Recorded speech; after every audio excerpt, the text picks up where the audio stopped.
Boa noite, nação Bora Fazer. Bem-vindos a mais um Bora Fazer Talks. Esse é o nosso Bora Fazer Talks de número 43, com o tema hoje da discussão e conhecimento do livro Decisões Perigosas, do nosso querido embaixador Alan Pimenta. Já recebemos o Alan aqui, mas agora temos orgulho de conhecer o livro dele. E eu também tive a honra de ser convidado para escrever o prefácio. Vamos receber o Alan aqui. Querido, o palco é seu. Áudio, Alan. Olá, boa noite, boa noite. Eu não vi que eu tinha entrado no mudo aqui. Boa noite a todos, boa noite, nação. Obrigado, Fernando, por mais um convite. Fico bem feliz aqui de estar entre amigos, entre companheiros, entre pessoas que buscam aqui a mesma coisa que a gente, que é crescer o mundo através do empreendedorismo, quer crescer o mundo através da liderança, quer crescer o mundo através do nosso próprio exemplo. Então, a ideia é que a gente cresça e contribuir um pouquinho com isso aqui me traz bastante alegria de fazer parte, de ser um dos embaixadores e falar do Clube Bora Fazer sempre que é possível. E hoje vem trazendo aqui o livro que já tínhamos comentado aqui em outros carnavais, mas vou entrar um pouquinho mais no detalhe, que é o Decisões Corajosas, não decisões perigosas, embora muitas delas sejam também, né? As decisões corajosas que é a batalha do líder contra a incerteza na era pós-digital. E a ideia, Fernando, é que a gente consiga realmente tomar decisões melhores, porque quando a gente empreende, quando a gente lidera, quando a gente puxa as rédeas da nossa própria vida, a gente vai estar o tempo inteiro tomando decisões. E eu vou explicar um pouquinho do porquê que eu tomei essas decisões. Né? Ótimo. Só um momentinho, só vou pedir para o Guto travar a sua imagem aí, Guto. Assim, maravilha. todo mundo fica com Alan Pimenta. Isso. Boa. Vamos lá. Então, assim, antes de entrar um pouquinho no porquê que eu tomei, inclusive, a decisão de escrever sobre decisões, deixa eu contar um pouquinho quem sou eu na fila do pão. Veja aqui que tem vários rostos já conhecidos, mas alguns que talvez não tenham me visto ainda, não tenham ouvido falar, tá? Prazer, eu sou Alan Pimenta, eu tenho 25 anos de vida corporativa, vida executiva, mas muito antes disso, eu sou um mineirinho perdido aqui em Florianópolis. Em Minas a gente fala, sou do mundo, sou Minas Gerais, já morei no Rio, já morei em São Paulo, já morei em Juiz de Fora, mas sou natural de Belo Horizonte, passei recentemente mais 10 anos em Belo Horizonte e voltei para Florianópolis, foi a cidade que eu escolhi viver. Foi a cidade que eu conheci minha esposa, é a cidade que eu conheci a Débora há mais ou menos 10 anos atrás, e aqui a gente construiu uma família. Hoje temos aqui a Bruna e o Lucas, que são meus enteados. Além dos dois, tem mais 4 gatos aqui que nunca estão juntos para a gente conseguir fazer com que eles façam parte da foto da família. Mas a gente escolheu voltar para Florianópolis, escrever esse novo momento juntos a partir daqui. Foi uma escolha. Estou tentando retomar minha vida de atleta, né? O atleta que gosta de fazer uma corrida, gosta de estar em contato com o meio ambiente, contato com a natureza, olhar para fora e olhar para dentro ao mesmo tempo. Eu acho que é um dos grandes benefícios que a corrida traz. Mas na reorganização da rotina, isso ainda não virou a rotina do jeito que eu queria. Estou indo correr bem menos do que eu já corri, bem menos do que eu gostaria. E essa minha vida executiva que eu comentei, ela começou muito tempo atrás, né? Logo no meu início da universidade, comecei a universidade lá no século passado, e aí eu passei pela Inglesa, passei pela Ambev, passei pela Natura, passei meus últimos 15 anos de vida corporativa na Natura, passei por áreas diversas nessa caminhada, né? Passei pela área de tecnologia, passei pela área de processos, de experiência do cliente, atendimento, muito tempo na área comercial, mais de 15 anos. Alô? Alô, Guto, caiu aí? Deu uma travada. Deu uma travada. Será que o Alan caiu? Vamos ver se ele volta já já. Mandar um zap para ele. Às vezes caiu a internet. Cadê ele aqui?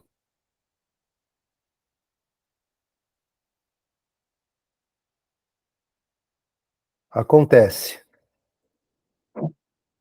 Às vezes a gente está assim e liga o celular, corre para a casa do vizinho.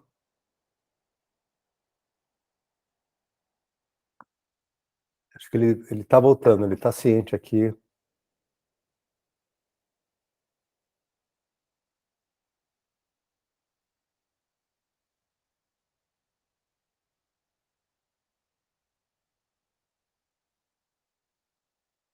Vamos ver se ele volta. Saiu já. Coisa do mundo tecnológico. Pelo menos a gente está aqui só dando voltas ao mundo com Seabra, uma ou duas... fala da imersão. Pois é, só aproveitar que o Alan não voltou. Eu coloquei o link aqui. Muito obrigado, Luciano. Eu coloquei o link aqui no chat agora da minha imersão que eu vou dar, sem ser semana que vem a outra. 3 dias de conteúdo sobre inovação, 3 dias totalmente gratuito, tá bom? Então, convido vocês a se cadastrarem aqui nesse link e conhecerem a minha imersão e depois o meu programa de mentoria. E peguem o link, passem para os amigos, nos grupos de vocês. Eu tenho postado lá nos grupos da Nação Bora Fazer. Fiquem à vontade aí para compartilhar com amigos e com quem vocês quiserem. Obrigado pela lembrança, Luciano Bezerra, querido. Alan, vai para cima. Estou voltando aqui pelo celular enquanto o computador não reinicia, mas já tô de volta. Eu vou contando aqui minha história. Não sei o que aconteceu aqui, de repente deu uma tela azul, aquela famosa do Windows. Espero que estejam me ouvindo bem, me vendo bem. Eu não vou querer advogar só pela Apple, né? Não vou querer, né? Mas tudo bem.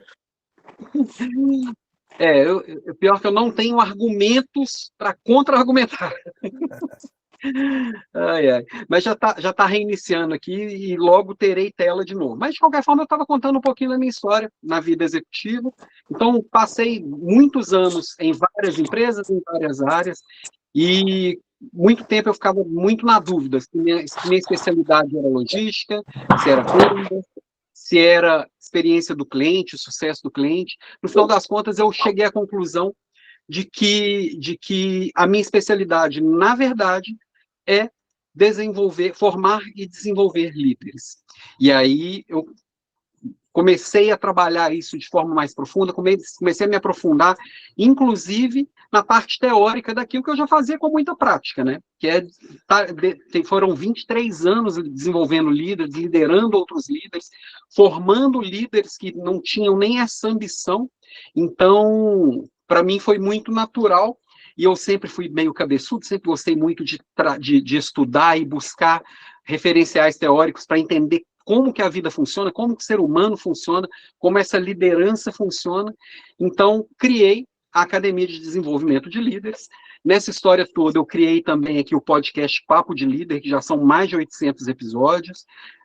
Tenho a Leader Class, que é uma aula de liderança que acontece toda quarta-feira, inclusive amanhã teremos Leader Class, amanhã falando sobre a famosa guerra que existe entre RH e liderança, e a ideia é sempre estar desenvolvendo líderes a partir do que existe de mais atual. Acho que meu computador aqui está reiniciando, vamos ver se eu consigo voltar lá, aí eu derrubo o lado de cá. Eu vou querer fazer uma parte aqui, não sei se vocês só prestaram atenção, mas o Alan fez 800 episódios do conteúdo dele, gente. 800. Alan, só coloca, quando você voltar com o seu computador, Windows, você bota aqui no chat o link do conteúdo para todo mundo começar a seguir e assistir esses 800 episódios geniais que estão no ar. Maravilha, eu já voltei lá, se puder fixar outra tela, eu já coloco aqui no link também todos os contatos, tá? Tá. Então sim, já são 800... O celular você pode sair. Estão me vendo 2 vezes? Isso aí, valeu.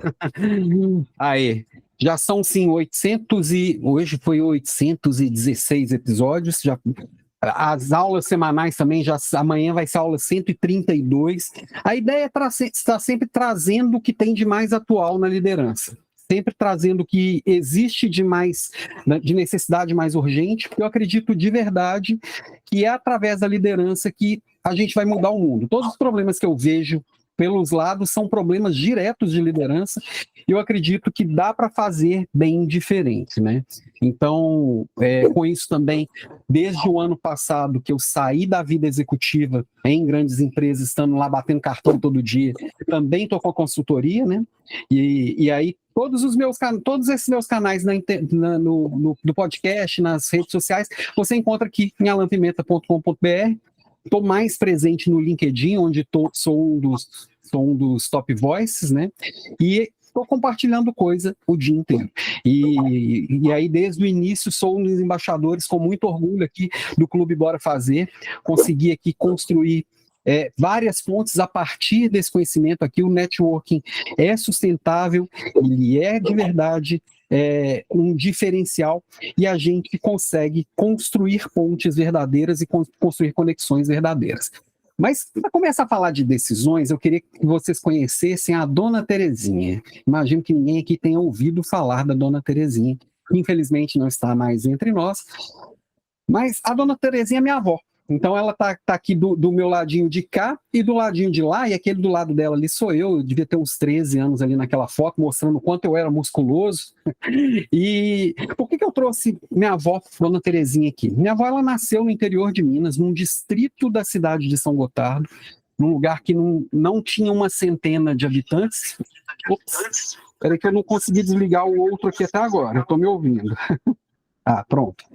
E quando minha avó nasceu, em 1932, ela provavelmente já sabia como seria a vida dela inteira.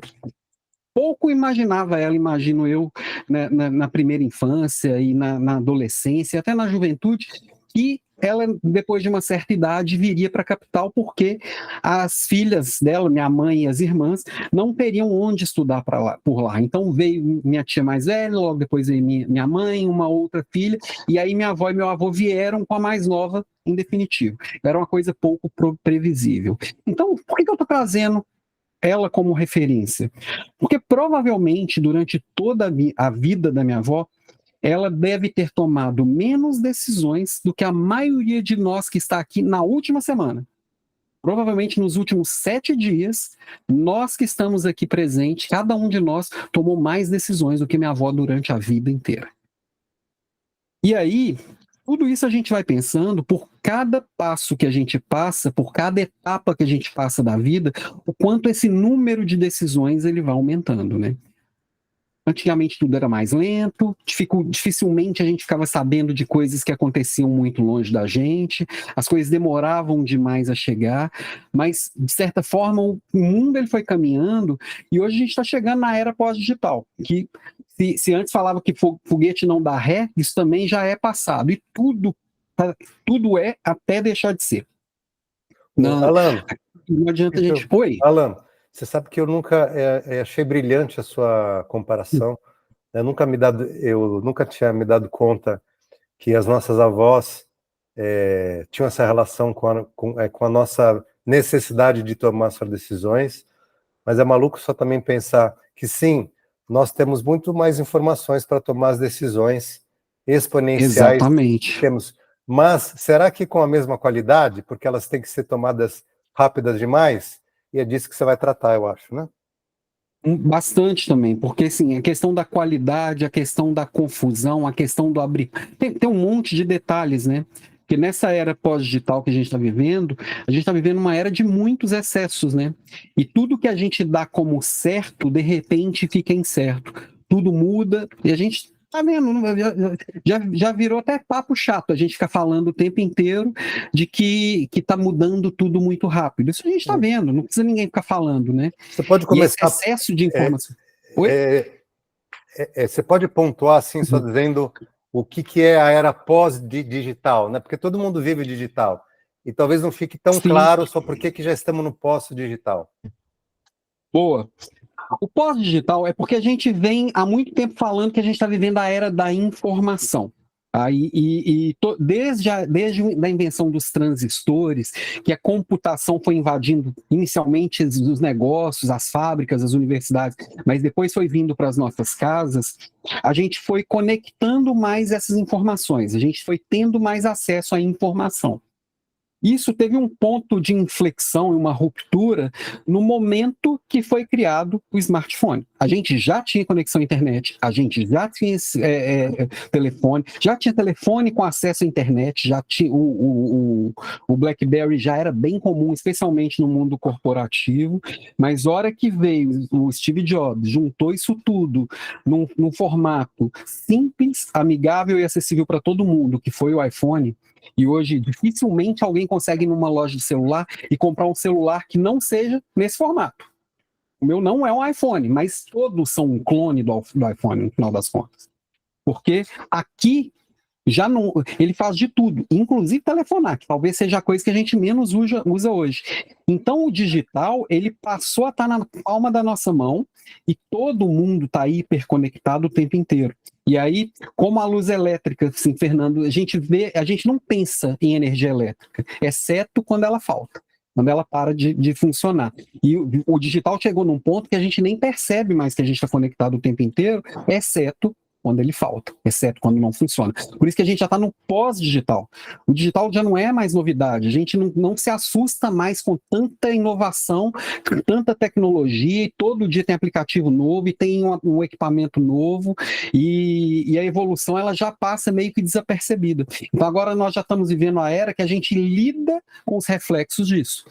A gente já estava na era pós-digital e já estava entrando fortemente, passando por essa mudança de era, antes da pandemia. A pandemia veio e empurrou todo mundo que estava meio receoso. Agora, quem nunca tinha pedido comida por telefone teve que aprender a se virar e pedir. Quem nunca entrou no Bankline teve que aprender a entrar no Bankline. Então, todo mundo consegue gerenciar a própria vida aqui. Está tudo aqui. A gente tem uma biblioteca de Alexandria na mão, como diz o Walter Longo, e a gente tem acesso a toda essa informação, e a gente é a informação. Ao mesmo tempo que a gente tem acesso, a gente é a informação. Ao mesmo tempo que a gente consome mídia, a gente é um produtor de mídia e é a mídia. Então é tudo o tempo inteiro, né? Então a gente passa a viver num mundo muito mais complexo, que aquelas análises de causa que a gente tinha não são tão simples mais, tudo tem muitas causas atuando o tempo inteiro. Então, por isso, essa era pós-digital misturou o mundo VUCA com o mundo BANI, então tudo é frágil, ao mesmo tempo incompreensível, é não linear, é tudo ao mesmo tempo. É a era do tudo ao mesmo tempo, né?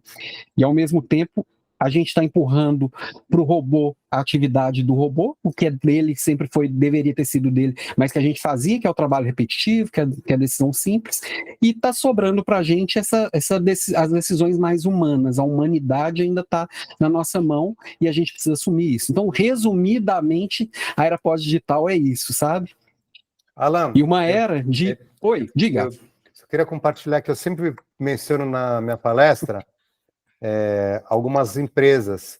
E no início da era digital, a gente usava muito os equipamentos da marca BlackBerry, né? Sim. Antes dos smartphones.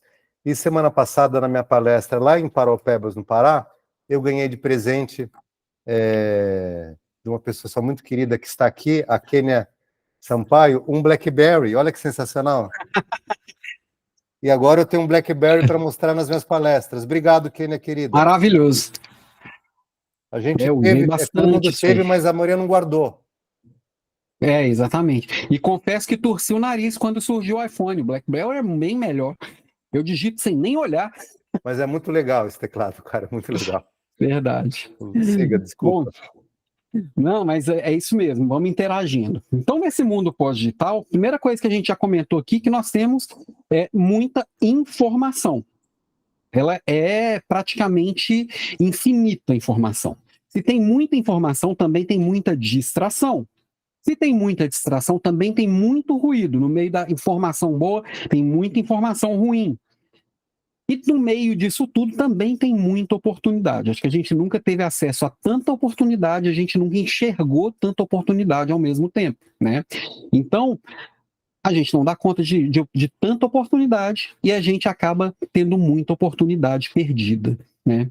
Então, a gente está o tempo inteiro tomando decisões que nos faz perder oportunidade. Então, tomar decisões, eu sempre brinco que é um ato supremo de coragem. Por isso que o nome do livro é até Decisões Corajosas. Porque a decisão simples a gente está empurrando para a máquina.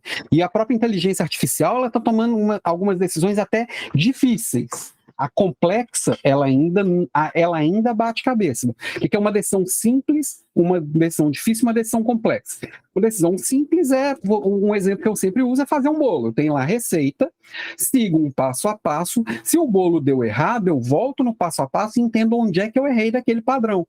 Eu olho lá e falo, opa, o fermento está vencido, troco o fermento, vou lá, faço passo a passo todo bonitinho, vai sair um bolo. Eu consigo fazer, provavelmente todos que estão aqui conseguem fazer se seguir o passo a passo bem feito. O que é uma decisão difícil? O que é um problema difícil de se encarar? É um problema que também tem um passo a passo, mas é um passo a passo com muito mais etapas. Por exemplo, construir um carro, construir um avião, construir um foguete. Se eu consigo seguir o passo a passo, fazer um foguete, não porque tem algumas habilidades ali que eu não fui preparado para elas. Então, é uma decisão difícil. Qualquer etapa ali que tem que tomar uma decisão, para mim é uma decisão difícil. Mas ainda é um passo a passo. Qualquer engenheiro da NASA, se seguir aquele passo a passo, faz um foguete. O engenheiro da SpaceX, se seguir aquele passo a passo, faz um foguete. O Alan, não. E uma decisão complexa é uma que não tem passo a passo. Não adianta, deu errado, não adianta você voltar nas etapas e ver onde você errou, que não é assim. Um exemplo claro, criar um filho. Você cria um filho que deu tudo certo conforme você imaginava ser um bom filho que é feliz, que é saudável, que é legal. Tem outro filho e faz exatamente igual, você não garante que vai ter o mesmo resultado. Então, a gente está vivendo a era da complexidade, porque as decisões fáceis, elas já estão com a máquina, na maior parte dos casos, as difíceis já estão sendo bem encaminhadas para a máquina, e cada vez mais sobra para a gente a complexidade. E aí, por que é tão heróico assim? Por que é um ato grande de coragem? Porque toda vez que eu tomo uma decisão, eu tenho que abrir mão de alguma coisa, né? Então, decidir é escolher, eu tenho que escolher. E se eu escolho uma coisa, eu desescolho um monte de outras. Escolher é abrir mão. Então, eu estou abrindo mão de todas aquelas oportunidades. E aí, abrir mão é perder. Então, decidir é perder. E nós estamos programados biologicamente, está lá instalado na nossa bio, a perda como algo a ser evitado.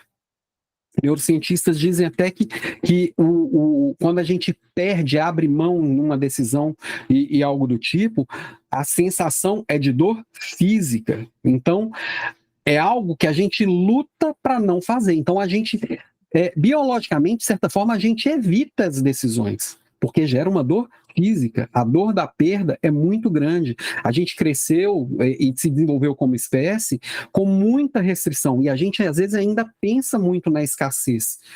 Se eu não cuidar aqui das minhas frutinhas que eu tenho em volta da caverna, se elas acabarem, eu posso passar fome e morrer. Hoje em dia, naquela época não tinha supermercado. Hoje em dia tem supermercado, tem iFood e a gente vai dar um jeito, né?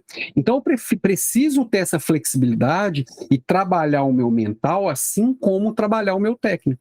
E eu preciso trabalhar toda essa flexibilidade para poder tomar essas decisões, né? Então, eu tenho que ter um poder de adaptação, porque tudo vai mudando. Então, eu decidi se tornou algo que eu preciso me preparar. O lifelong learning, que é aprender a vida inteira, que são coisas novas o tempo inteiro. Processos enxutos nos meus negócios, inclusive os processos de casa. Como que eu arrumo a casa, como é que eu abasteço os estoques da casa. Tudo tem que ser o mais enxuto possível, porque tudo muda o tempo inteiro, eu vou ter que rever esse processo com uma frequência muito maior, né? E o desapego. A gente ainda, você, qualquer um que está ouvindo aqui, com certeza, se parar para observar tudo que fez ao longo do dia, pode ter certeza que muito do que nós fizemos, eu me incluo aqui no pacote, tá? Foi simplesmente porque eu estou apegado àquela atividade. Eu fiz só por paixão. Ela não impacta em nada no meu resultado, ou muito pouco no meu resultado. Ela impacta muito pouco no meu crescimento pessoal. Ela impacta muito pouco nos meus objetivos de vida, né? Então, urgentemente, a gente precisa navegar nessa dinâmica do mundo pós-digital, que ela é muito fluida. Né? Nós vemos a sociedade líquida, como bem descreveu o Bauman, né? A gente precisa empregar estratégia muito robusta para tomar decisão nesse mundo que está em constante mudança, porque eu tenho que ter uma base para fazer escolhas cada vez melhores.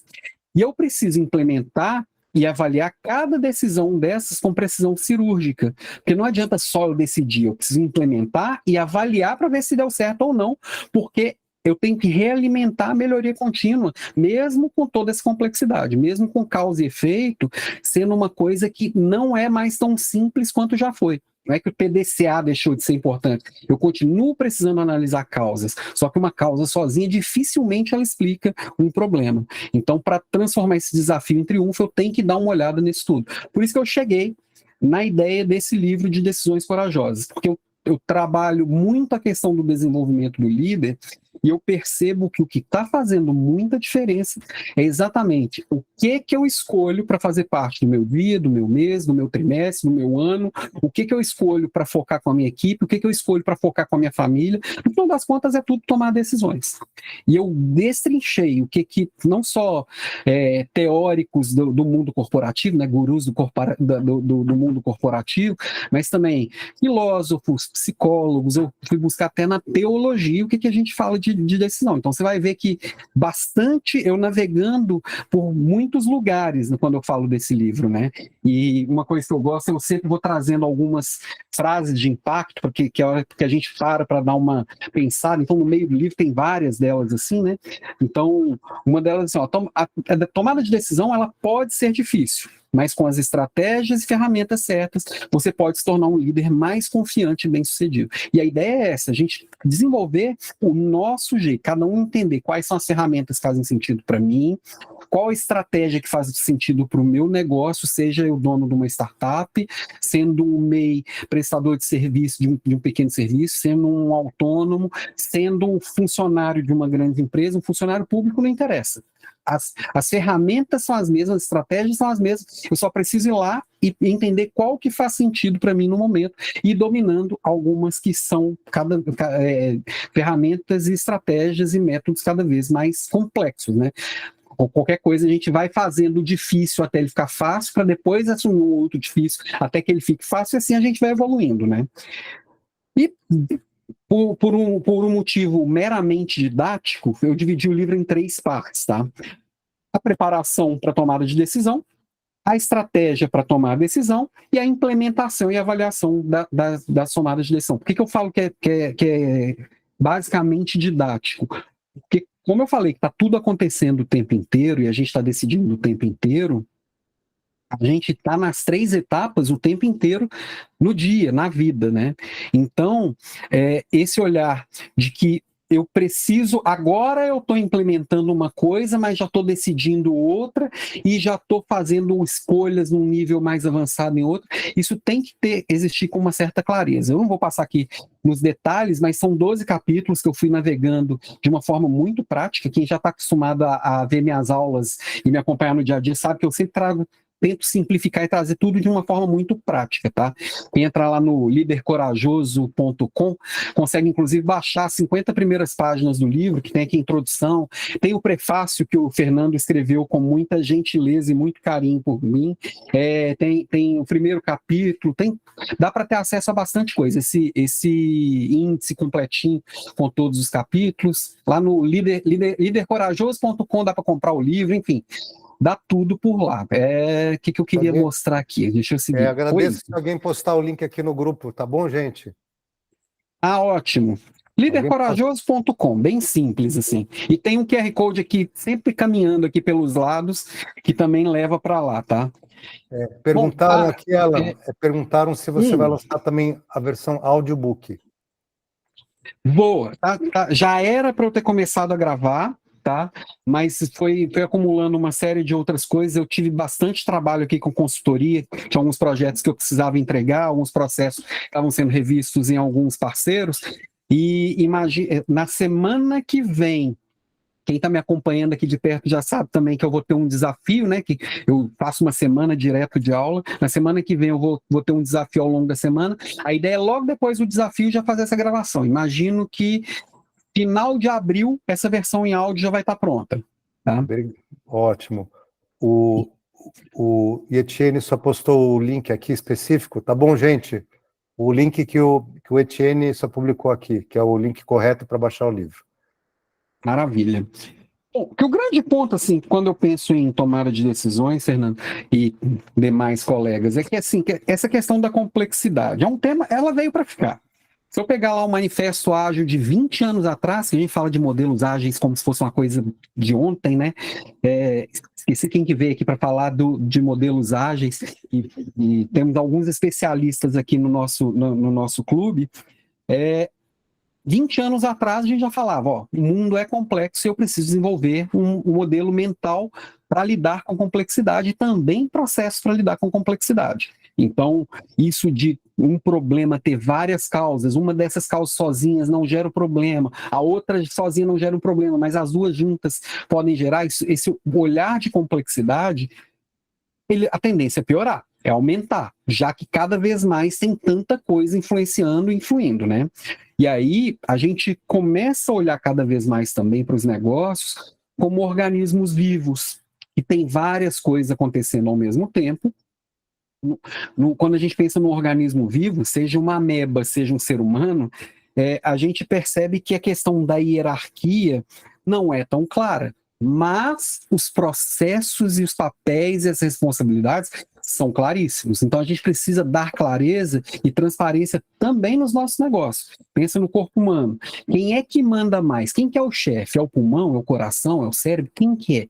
No final das contas, é uma responsabilidade dividida e cada um sabe exatamente o que tem que fazer e faz de uma forma natural e automática, mas na hora que dá BO, deu algum problema, todo mundo vira para aquele problema e resolve o problema. Sei lá, eu estou caminhando aqui no meio da rua, pula alguém na minha frente com uma faca, né? Naturalmente, a minha amígdala dispara o meu sinal lá de luta e fuga. Todo o meu corpo ele vai focar no perigo. Ou eu vou lutar ou eu vou fugir. O sangue vai para a extremidade das minhas mãos, dos meus pés. A cabeça, ela dá uma inibida ali no córtex pré-frontal para a gente ficar mais instintivo e focar mais na solução rápida. Enfim, todo o corpo ele vai virar para aquilo. A minha respiração fica mais ofegante, a minha circulação aumenta, tudo acontece para eu sair daquele perigo.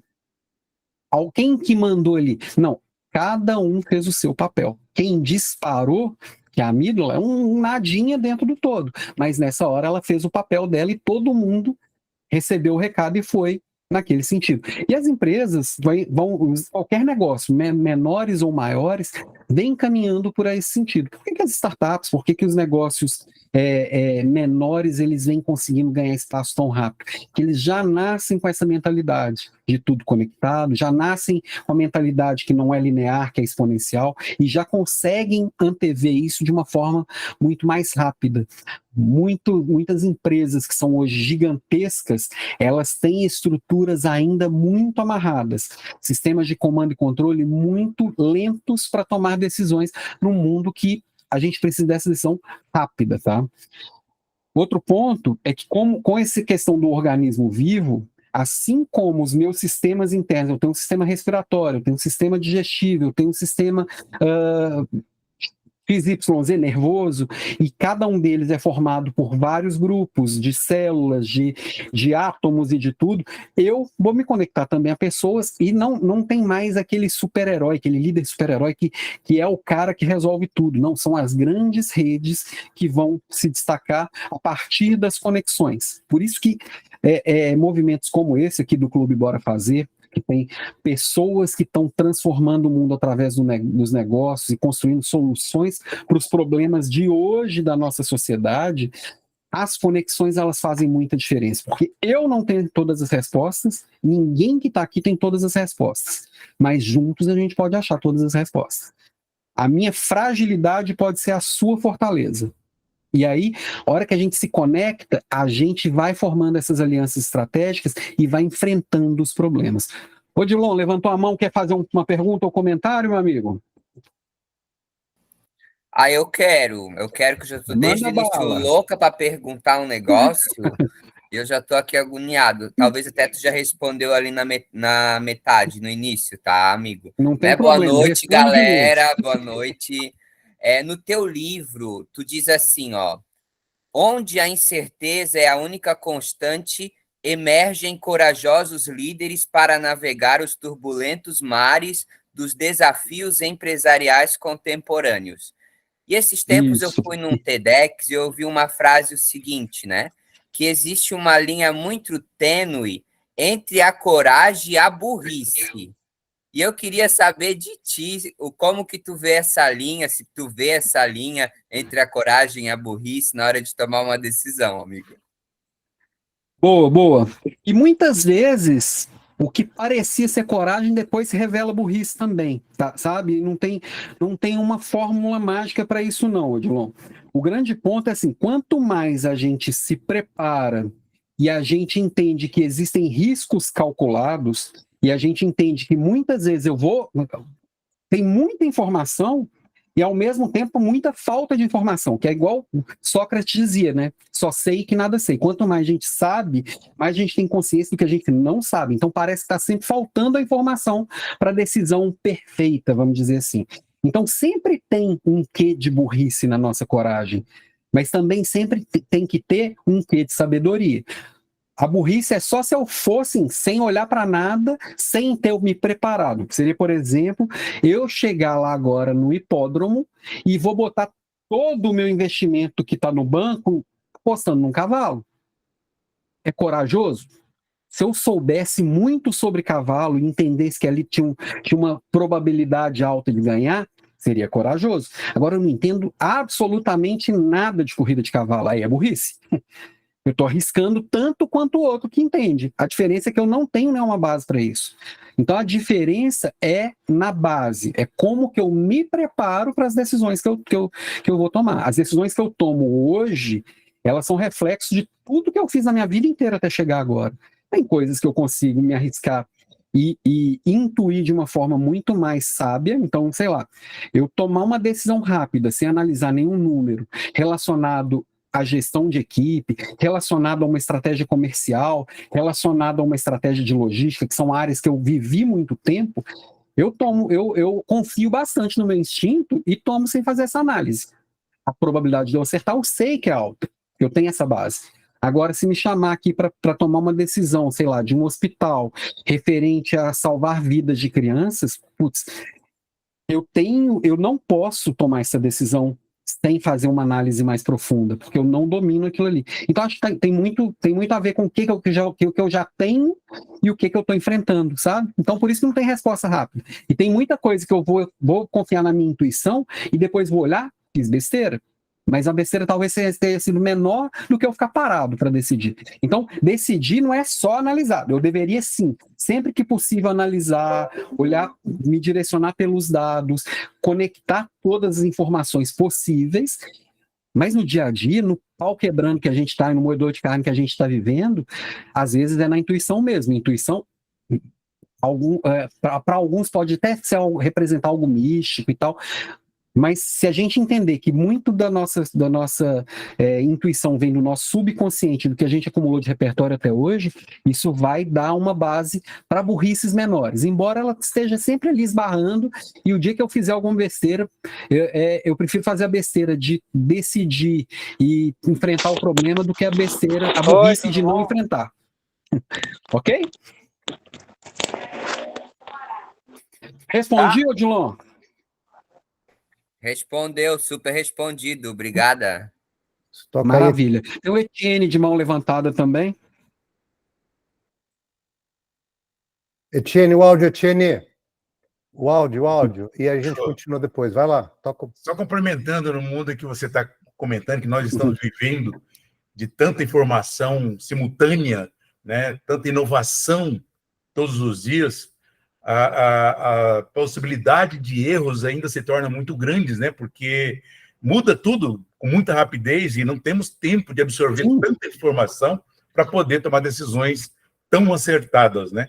E aí cai a lei da probabilidade, que leva nós a uma possibilidade muito rasa, né?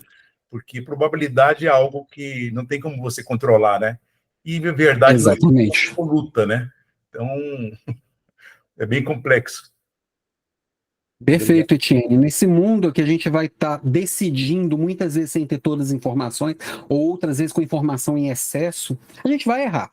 Eu acho que a gente fala muito que a gente precisa errar, que o erro deve ser celebrado, e eu concordo.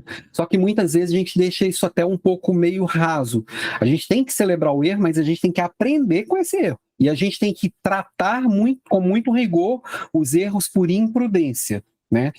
Tem muito erro acontecendo que é por imprudência, ou às vezes até por sabotagem, o erro porque a gente não aprendeu ainda, o erro por imperícia, o erro que que faz parte do processo de aprendizado, ele tem que ser encarado de frente e entendido como erro de aprendizado. Então eu tenho que aprender. Só celebrar o erro e seguir em frente também não é muito inteligente, né? Mas é isso. Certeza que nós vamos errar, porque nós estamos enfrentando o desconhecido. Não dá para poder olhar para trás e projetar o futuro. A gente faz algumas projeções, mas elas são elas são uma base. Não dá para tratar elas como verdade absoluta, porque elas não são, né? Por isso que a gente precisa tanto disso aqui, criatividade. É a hora que a gente enfrenta o diferente e conecta coisas que não faziam tanto sentido e se arrisca numa solução diferente do que a gente sempre fez. O que a gente sempre fez e sempre deu resultado, para muito do que está acontecendo, ele é insuficiente. Então, a hora que eu tiro da cabeça e aplico de verdade, eu estou criando de verdade algo novo, eu trago a possibilidade de se tornar efetivamente uma inovação, né? Então, a imaginação é a matéria-prima da criatividade, a criatividade é a matéria-prima da inovação, mas eu ficar falando disso aqui num grupo de inovadores é chover no molhado, né? Enfim.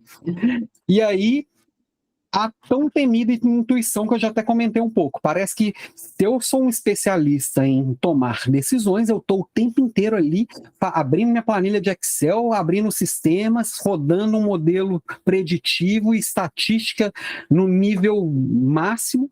Não, essa é uma das formas, mas muitas vezes a tomada de decisão que a gente precisa ter é uma decisão rápida. Eu tenho que seguir o meu coração. E onde é que entra o coração no mundo pós-digital? É porque esse coração ele vai estar embasado com tudo que eu já estudei, tudo que eu já vi até hoje. E muitas vezes eu vou fazer análise da decisão tomada na intuição depois que ela aconteceu. Tomei a decisão por intuição, beleza. Vamos embora. O que eu sei, o que eu conheci, o que eu já vivi, o que eu já passei, me dá confiança de tomar essa decisão, vamos decidir, vamos para cima. Deu certo ou deu errado, não interessa. Depois que a decisão foi tomada, que a coisa que ela aconteceu e foi implementada, agora eu vou olhar para trás e entender por que ela deu certo, por que ela deu errado. E aí eu vou aprender com ela da mesma forma que eu estou realimentando o meu repertório para as próximas tomadas de decisão por intuição, elas serem também, elas serem cada vez melhores. E eu trato de intuição no livro, e não trago ali um olhar muito místico, não. Embora eu não descarte que ele exista, cada um tem a sua crença, e cada um vai lidar com isso, e se ela existir, melhor ainda. Mas se a gente conseguir alimentar só o nosso subconsciente, o nosso repertório, para essas decisões serem mais fluidas, eu acho que já é um grande adianto. Tá?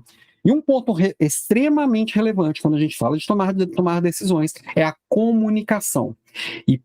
E quando surgiu a internet, eu tinha certeza que nós nos tornaríamos excelentes comunicadores, já que eu tenho acesso a toda informação, e que agora todo mundo vai conseguir se comunicar com clareza e todo mundo vai saber exatamente tudo que está acontecendo. A gente já sabe no que deu, né? A gente voltou no tempo das cavernas, que a gente se comunica por símbolozinho e que a gente fala e ninguém ouve e fica só uns grunhidos no canto. Quanto mais claro a gente for, mais essas decisões elas vão ser bem implementadas.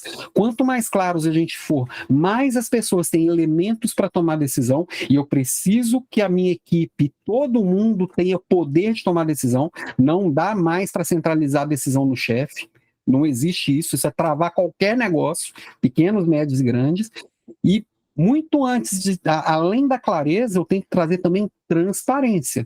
Porque a informação não é mais uma coisa que tão valiosa quanto já foi no passado. A informação está distribuída, descentralizada, e todo mundo fica sabendo de tudo o tempo inteiro. Então, o líder que teve acesso a uma informação, distribui para a equipe e dá o peso e a relevância que ela tem ou não tem.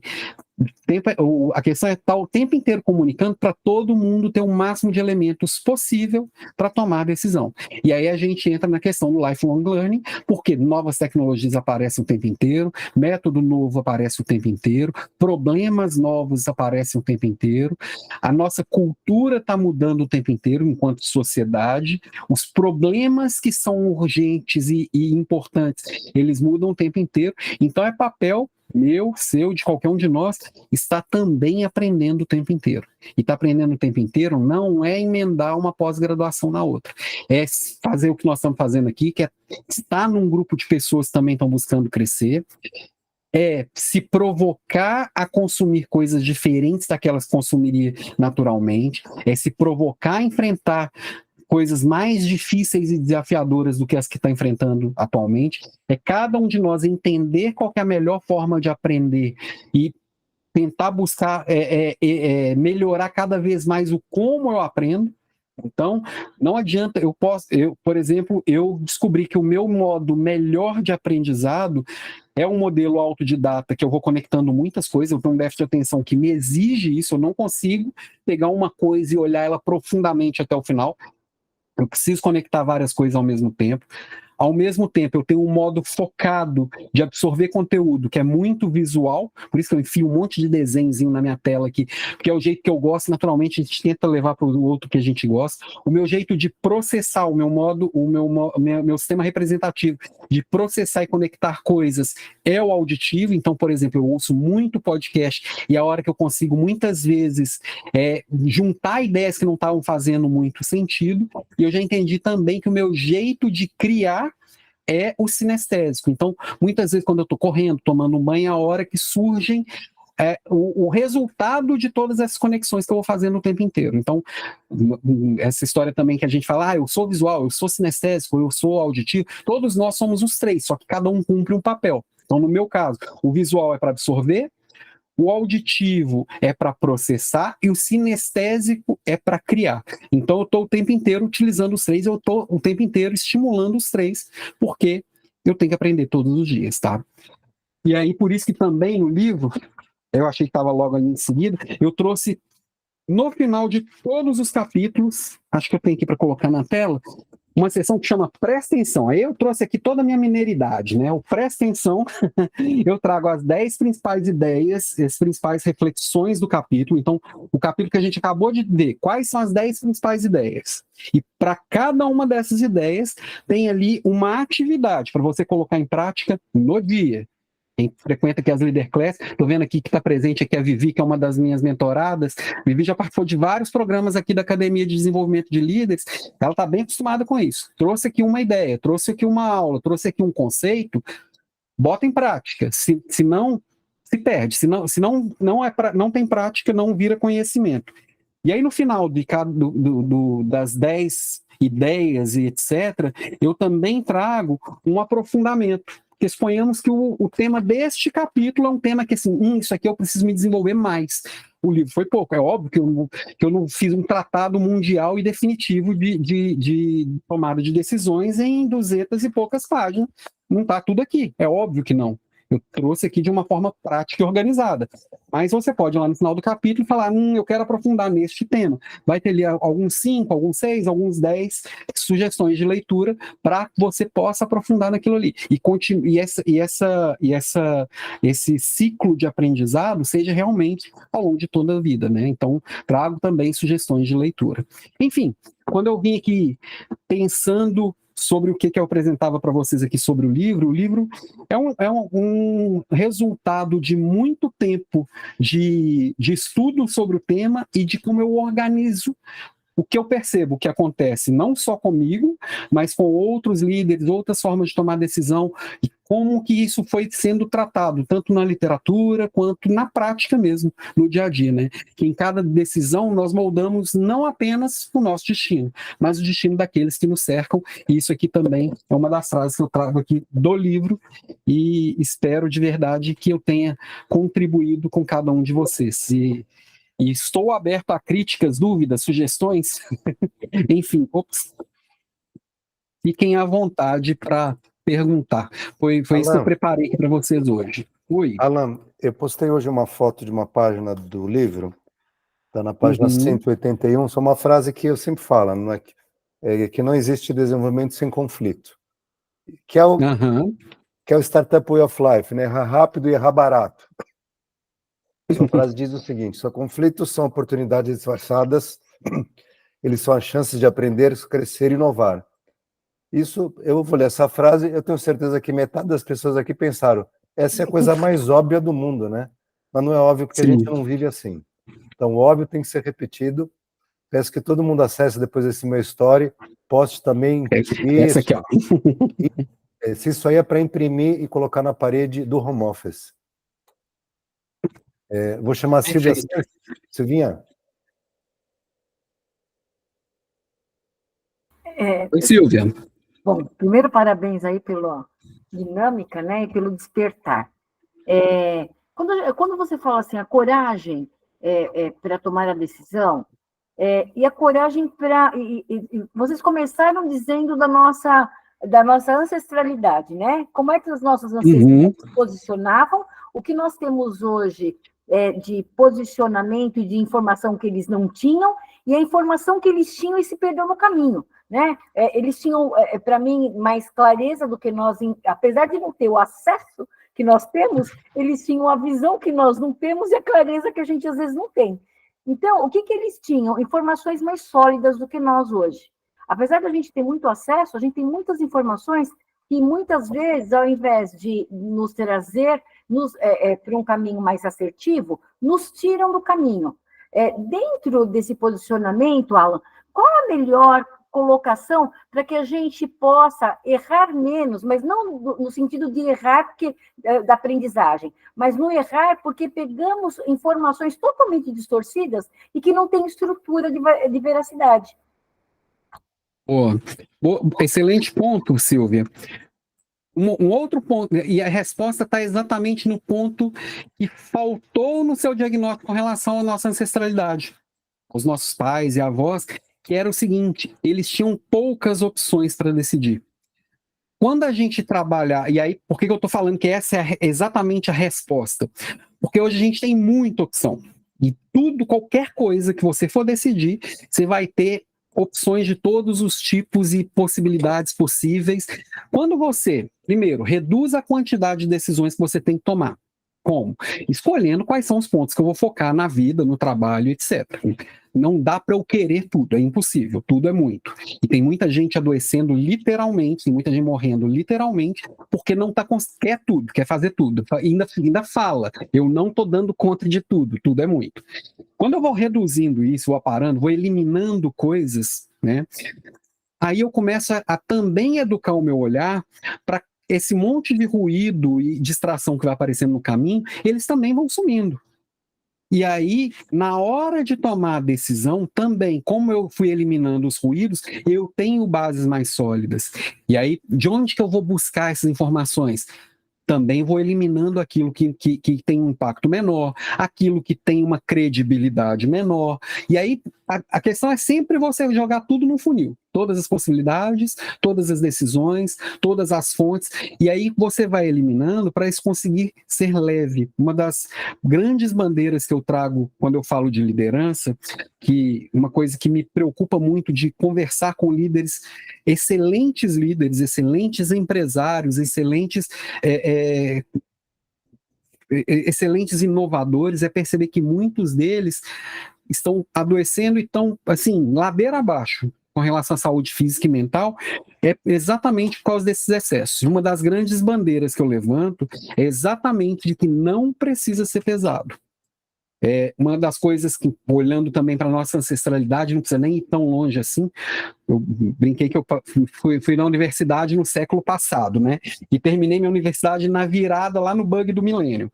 Na minha universidade de administração, eu aprendi a olhar para a administração exatamente como sempre foi desde os tempos de Fayol, que é eu crio Taylor, Fayol e aquela turma lá. Eu crio um processo, eu crio um padrão, eu dou a ordem e vigio se aquele padrão está sendo seguido. Fugiu do padrão, eu preciso fazer uma análise de causas, tratar a causa e resolver. No final das contas é assim, Eu tenho o liderado é um robô e o líder é um sensor com uma buzina. Na hora que tá errado, eu falo, aí ele vai lá e resolve. Foi assim que eu aprendi na universidade. Se resumir 5 anos de faculdade de administração, basicamente é isso. É claro, falando bem porcamente e bem resumidamente. Só que essa era dos fazedores, né, que nós somos fazedores, e o líder, e o que faz melhor, ele acaba sendo promovido de robô para sensor com buzina. Esse mundo, a gente transformou o robô em robô mesmo, deu o trabalho do robô para o robô mesmo. O robô não tem hora extra, não tem CLT, não tem juiz do trabalho, não tem exceção de saco, não tem burnout, não tem nada. Eu boto lá e ele faz. E não preciso nem vigiar, porque eu programei, ele vai fazer certinho, com raras exceções. E o sensor com buzina, também coloco lá na automação, na inteligência artificial e etc e tal. O que sobrou para a gente? O humano. Então, ao invés de sermos fazedores, que não tem mais espaço para a gente, está acabando o emprego de fazedores cada dia mais, ainda tem, mas cada vez menos, nós agora somos pensadores. De onde veio essa bronca e essa bucha que eu tenho que resolver agora? Esse problema que surgiu agora, como que eu encaro ele? Se eu quiser encarar todos, eu não vou dar conta. Eu preciso escolher quais são os problemas que eu vou enfrentar. O que desses problemas que vai realmente impactar no todo que eu estou enfrentando? O que desses problemas que realmente eu consigo influenciar, né? Um olhar bem estoico. Eu trago alguma coisa do estoicismo no livro também. Os estoicos falam com a gente lá, o Sêneca, o Marco Aurélio, etc. Eles falam, olha, se você não tem ação sobre esse problema, ele não é seu. Elimina da frente, foca no que é seu, e aí eu incluo lá o Pareto, foca no que dá resultado. Se você foca só no que é seu e no que dá resultado, vai ficar leve, no final das contas. Tem sentido? Parece simples do jeito que eu tô falando. Eu não falei. Não. Na verdade, é simples, só não é fácil. Alan, você falou da tomada de decisão, e uma coisa que me veio, eu até sorri aqui, que é o seguinte: na minha infância, a decisão era se o seu cabelo era liso, era oleoso, misto ou seco. E você tinha 3 shampoos. Hoje você tem uma loja enorme, só com shampoo transformador. E é isso. Menos tomada de decisão. Até alguém começar a oferecer o shampoo da Silvia, você não vai aceitar mais nem o da loja grande. E é para aí que nós estamos caminhando. Alan, você falou da pressão que os líderes estão sofrendo, a quantidade de executivos aí com um bug mental, psiquiátrico, né? Você acha que um dos motivos da geração Y não querer chegar a cargos de liderança é o quanto são propósitos de vida diferentes, ou ao verem seus pais, a maluquice da vida deles também, e se falarem, eu não quero isso para mim?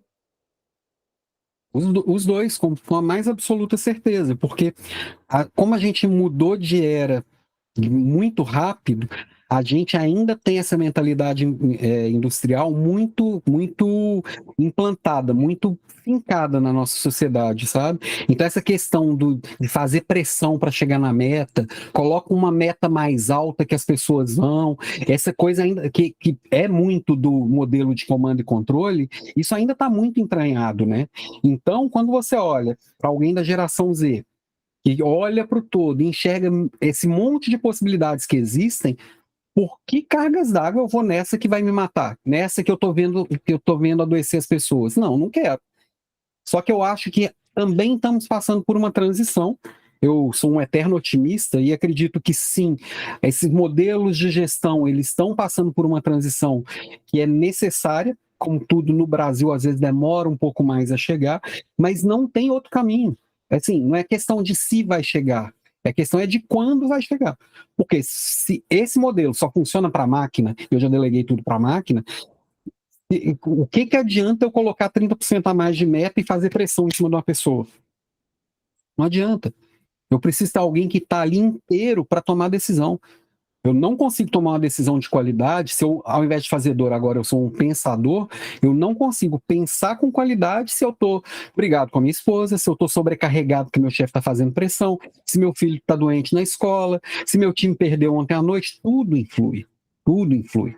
Então, eu preciso entender que eu, como empresa e eu, como líder, eu preciso trazer a melhor forma possível da pessoa estar plena para tomar decisões. Então, esse momento a geração Z olha os gerentes, líderes, empresários, diretores doentes e malucos trabalhando 20 horas por dia, 7 dias por semana, falam, não topo. Só que essas pessoas que estão fazendo isso, elas estão com os dias contados, porque se eu faço isso, eu não decido com qualidade. Se eu não decido com qualidade, eu não entrego o resultado. Se eu não entrego o resultado, eu estou fora do jogo. Minha empresa quebra, eu sou demitido, qualquer coisa do tipo. Né? Maravilha. Pessoal, mais um comentário, sua pergunta para o Alan. Só peço novamente a todos aqui que se cadastrem na minha imersão, 3 dias de conteúdo sensacional, para vocês aprenderem inovação prática, as minhas metodologias para implementarem na vida e nos negócios de vocês, tá bom? E vamos aproveitar esse finalzinho aqui de bate-papo com o nosso querido embaixador e essa obra maravilhosa que ele apresentou para a gente aqui hoje. Eu queria falar, trazer um insight ali que ele falou agora. Eu acho que esse movimento, Alan, das empresas está se renovando, está vindo cada vez mais se a gente analisa os resultados financeiros de muitas empresas que praticavam esse tipo de cultura e hoje está doendo no bolso. Então, quando pega no bolso, aí o pessoal começa a se mover. Então, eu também sou positivo nessa parte e eu acho que tem aí, né, conforme a gente vai vendo, vai melhorando. Perfeitamente, é isso mesmo. É o órgão mais sensível do corpo humano, o bolso. Só quando chega nesse órgão vital que pulsa. É isso aí. Maravilha, pessoal. Bom, gente, quem quiser se conectar comigo, só entra lá em alanpimenta.com.br, Alan com 2 L's, lá tem todas as minhas redes sociais, quiser me mandar mensagem, e hoje eu não consegui, que foi um dia meio corrido, mas amanhã eu vou mandar nos grupos, eu vou criar um cupom também para dar algum benefício extra para quem é do clube Bora Fazer, vai estar só nos grupos, amanhã cedinho eu mando para vocês. Tá? E quem já comprou aqui durante a nossa conversa, me chama que eu dou algum outro presente para compensar o cupom. Olha, e o Alan já gravou um Bora Fazer Talks que eu estou procurando aqui. Sensacional. Era sobre liderança e inovação. Foi um dos primeiros, acho que o quinto, sexto, foi bem no início. A gente já gravou, bom, só como hoje é o número 43, a gente já gravou muita coisa. Tá por aqui. Verdade. O Alan vai colocar. Tem o Poder da Mentoria também que ele gravou. Gravou também. Verdade, também participei. A gente tem 2 Spotify, o Bora Fazer Talks e o Poder da Mentoria. Alan, querido, queria agradecer aqui esse dia, essa noite espetacular só com você, com esse livro que eu tenho certeza que vai mudar a vida de muitas pessoas. Você sabe que o seu conteúdo me faz lembrar. Gente, ó, eu já tenho o meu. Tá? Espero que todo mundo adquira o de vocês. Vamos contribuir. Aí, a Vivi já está com o dela também, ó. Vamos contribuir para o Alan logo se tornar um best-seller. Imagina que orgulho. Que beleza. Nasceu aqui no Bora Fazer. O mês passado eu palestrei pela primeira vez no TEDx, em Lençóis Paulista, e o tema da minha palestra foi O Futuro da Inovação é Humano.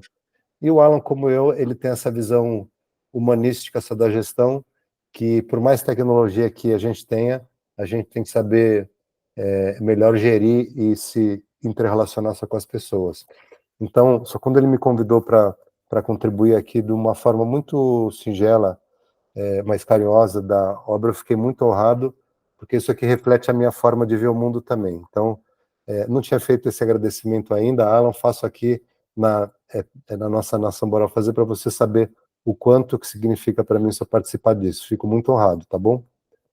Tamo junto, eu que agradeço o carinho. Tá bom. Pessoal, Nação Bora Fazer, obrigado a todos. Semana que vem vamos ter Bora Fazer Meetup, o nosso encontro de network sustentável. A maioria dos membros já conhecem, quem não conhece ainda, aguardo vocês na terça-feira que vem. Convido novamente aqui, que se cadastrem na minha imersão e acessem, por favor, agora o link que está no chat aqui do Alan e da minha imersão, e vocês ficam com as abas abertas. E depois vocês vão entrar ali no conteúdo dele, vão seguir o YouTube do Alan. Ele tem mais de 800 episódios do conteúdo espetacular sobre liderança. Tá bom? Em algum momento, assim, nossa, quero escutar algo que vai me ajudar realmente, põe lá o conteúdo do Alan, só porque ajuda. Galera, obrigado, Nação Bora Fazer. Boa noite a todos. A sua dose de negócios, coragem e fé. Fiquem com Deus. Boa semana, queridos. Obrigado, gente. Valeu. Contem comigo. Obrigado, Alan. Obrigado, meu amigo. Sensacional, Valeu, gente. Alan. Tchau. Parabéns, cara. Obrigado. Tamo junto. Valeu. Obrigado, pessoal. Obrigado, Abraão, Viviane, Renato. Renato Lopes, querido.